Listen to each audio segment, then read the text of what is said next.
प्यारे साथियों, एक बार फिर से आप सभी का मेरे इस यूलर्स इंस्टीट्यूट के ऑनलाइन क्लास में स्वागत है।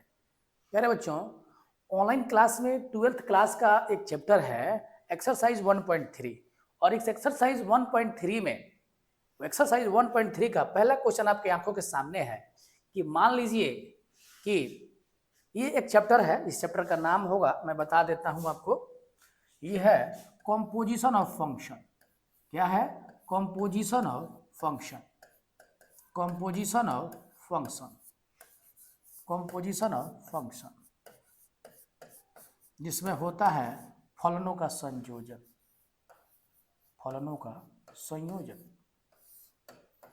फलनों का संयोजन टॉपिक है और इस पर हमको क्वेश्चन को बनाना है। प्यारे बच्चों, फलनों के संयोजन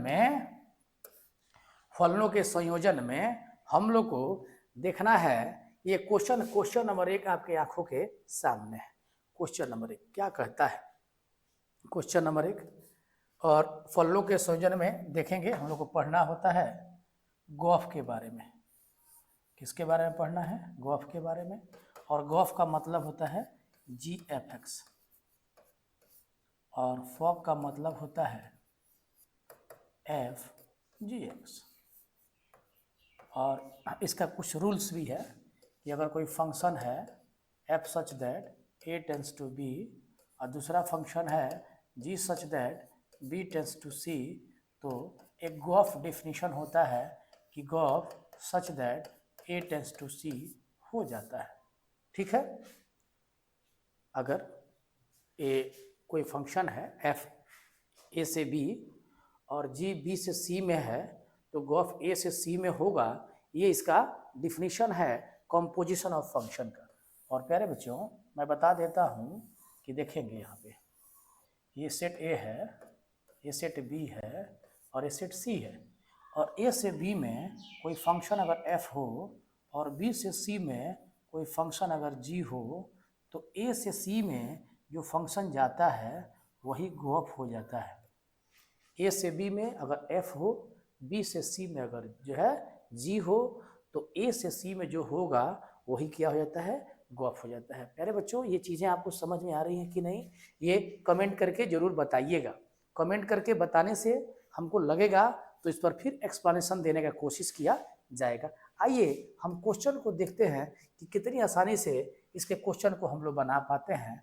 यहाँ दिया हुआ है सॉल्यूशन में, ध्यान देंगे, ये सॉल्यूशन है और सॉल्यूशन में दिया है F1 2 3 5 और 4 1। इसका मीनिंग है F1 equal to 2, F3 equal to 5, F4 equal to 1। और एक कंसेप्ट है G 1 3 2 3 5 1। इस पर मैं बता दूं आपको कि G1 इक्वल टू 3 होगा, G2 इक्वल टू 3 होगा, G5 इक्वल टू 1 होगा। प्यारे बच्चों, गॉफ निकालना है तो गॉफ का मीनिंग होता है GF(x). क्या होता है? GF(x). GF(x) और इस fx के जगह पर क्या रखेंगे? तो ध्यान देना है कि इस fx के जगह पर एक बार इसमें से हम f1 ले लेंगे। तो जब f1 ले लेंगे तो देखेंगे यहाँ हो जाएगा GF1। और अब देखिए इस f1 का वैल्यू कितना है? तो देखेंगे 2 है, तो ये हो गया G2। प्यारे बच्चों, और G2 का वैल्यू देखेंगे यहाँ पर कितना हो गया? 3 हो गया, तो ये हो गया 3। बोलिए ये बात समझ में आ रहा है कि नहीं? अब यहाँ G, अब इस fx के जगह पर उसमें से ले लेंगे F3। क्या ले लेंगे? F3। तो यहाँ हो जाएगा F3 का वैल्यू देखिए तो कितना है? 5 है, तो अब हो गया G5। और ये G5 का वैल्यू देखेंगे कितना होता है? तो ये 1 होता है। तो साथियों, इसमें यहाँ 1 लिया हूँ, 3 मिला है, तो एक पेयर हमको यहाँ 1 3 मिल जाता है। उसी तरह यहाँ 3 लिया हूँ, 1 मिला है, तो एक पेयर यहाँ 3 1 मिल जाता है।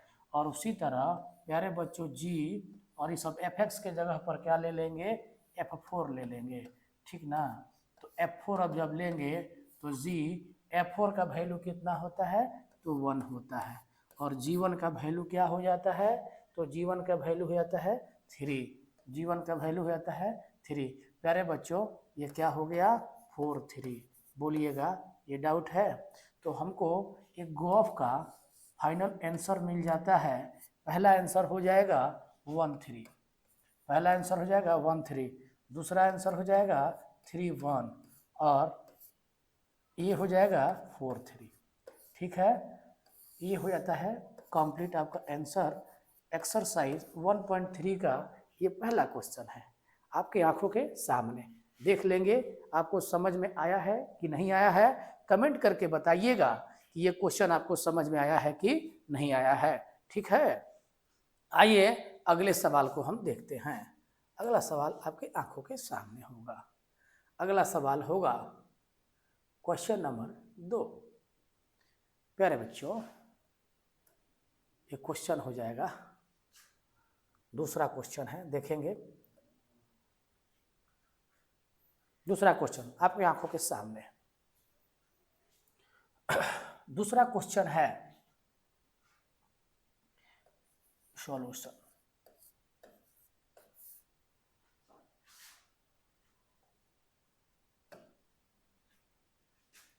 दिया है F plus G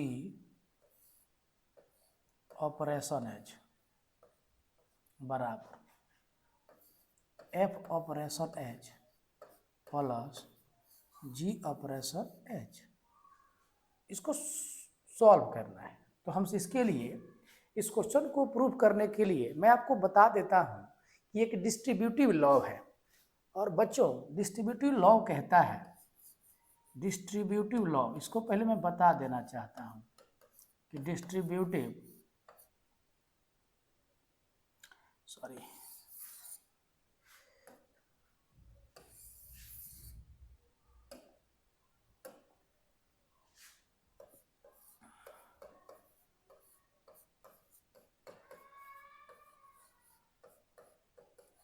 distributive law, और डिस्ट्रीब्यूटिव लॉ हमारा कहता है कि A प्लस B आई इंटू सी बराबर हो जाता है A into C plus B into C. इसको हम लोग एक और नियम कहते हैं बंटन नियम। क्या कहते हैं, बंटन नियम, बंटन नियम, ठीक है। आइए अब हम ले लेते हैं LHS। तो LHS में यहाँ होगा F plus G operation H। यहाँ क्वेश्चन बोलेंगे कि बाइनरी ऑपरेशन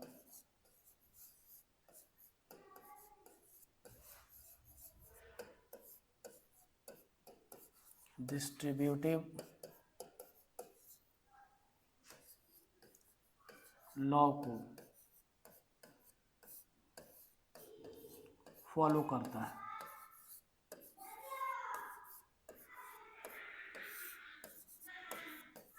तो फॉलो करेगा, ये ऑपरेशन F के साथ जाएगा तो F ऑपरेशन H हो जाएगा, और जब H के साथ G जाएगा तो G ऑपरेशन H हो जाएगा।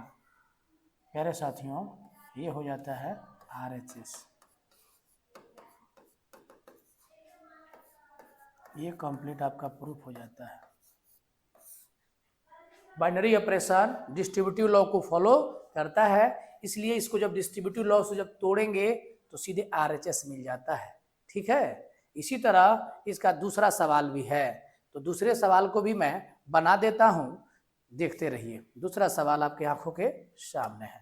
प्यारे बच्चों दूसरा सवाल है कि देखेंगे कि F into G operation H equal to F operation H into G operation H।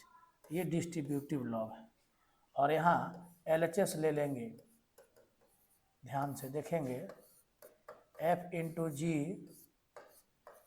Operation H।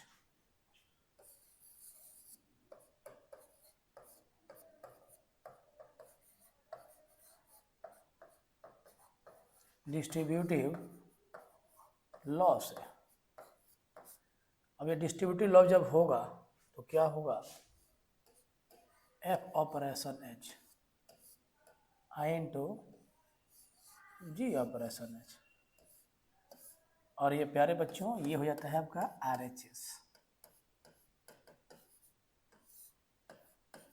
ये भी आपका प्रूव हो जाता है। कमेंट करके बताएंगे ये सवाल आप लोग को समझ में आ रहा है कि नहीं आ रहा है। कमेंट करके बताएंगे कि आपको समझ में आ रहा है कि नहीं आ रहा है। ठीक है, अगला क्वेश्चन मैं बताता हूं। तीसरा क्वेश्चन आपके आंखों के सामने होगा। तीसरा क्वेश्चन होगा, तीसरा क्वेश्चन है, देखेंगे,